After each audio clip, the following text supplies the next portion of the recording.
Over 13,000 men, women, and children are on the transplant waiting list at this moment. 19 people on that list die every day without ever having a surgery. Many people overlook these staggering statistics because of many myths or personal beliefs associated with organ donation. I'm here to tell you why taking literally 3 minutes to sign up as an organ donor can be the most important 3 minutes of someone else's life. Many people think that if you are in a life-threatening situation and a doctor sees that you are an organ donor, they will not work as hard to save you. This is simply not true.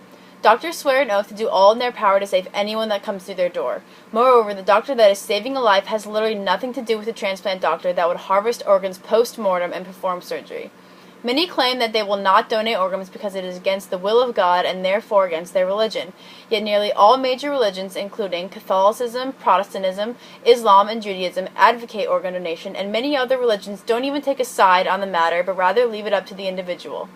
Many family members stress that if their loved one donates his or her organs, they cannot have an open casket funeral because the body will be unfit to be seen.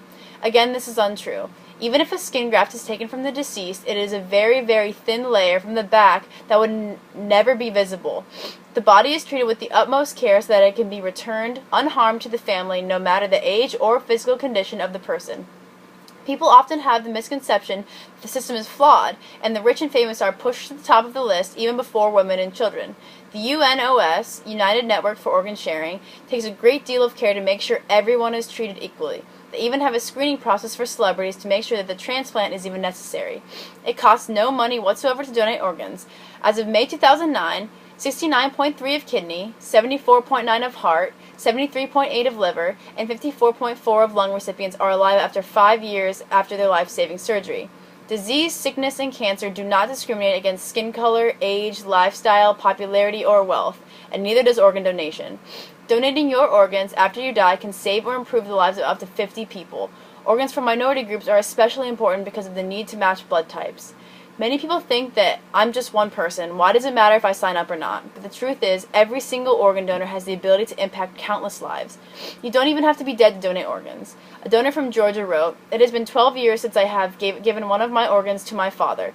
Our transplant experience allowed my father to live a very full life for 8 years after the transplant operation. There are no words to describe the true value and bond that a transplant operation can bring to families and friends.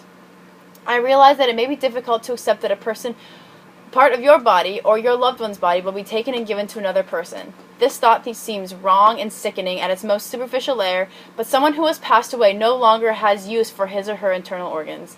Those lumps of tissue have nothing to do with who that person was. A liver does not dictate personality, a lung does not dictate humility, a pancreas does not dictate courage. A person can be remembered and cherished after death and still save the lives of others." The following is snippets from a story told by a mother named Robin in Tennessee.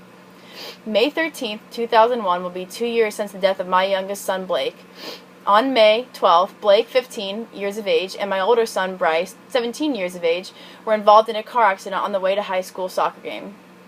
It was a devastating time for our community and especially for our family. That evening at the hospital, we were in shock when we were told that Blake was brain dead and would not survive. Bryce was still in intensive care and was scheduled for surgery later that night.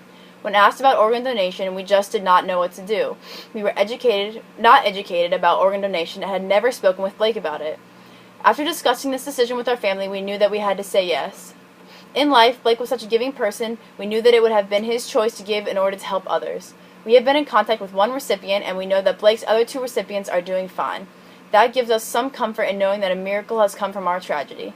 Making organ donation a topic about life, not death, is very important. Blake would have died from his injuries from the accident no matter what, but others are living because of his donation. By sharing my story, I may be saving the life of a friend or family member in the future if they are ever in need of an organ transplant.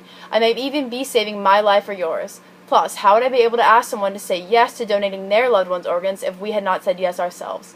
Bryce has recovered from his injuries, but our whole family is still dealing with the loss of a wonderful young man. This is one of thousands and thousands of touching stories coming from the donor's family, so imagine the gratitude on the other end of that donation.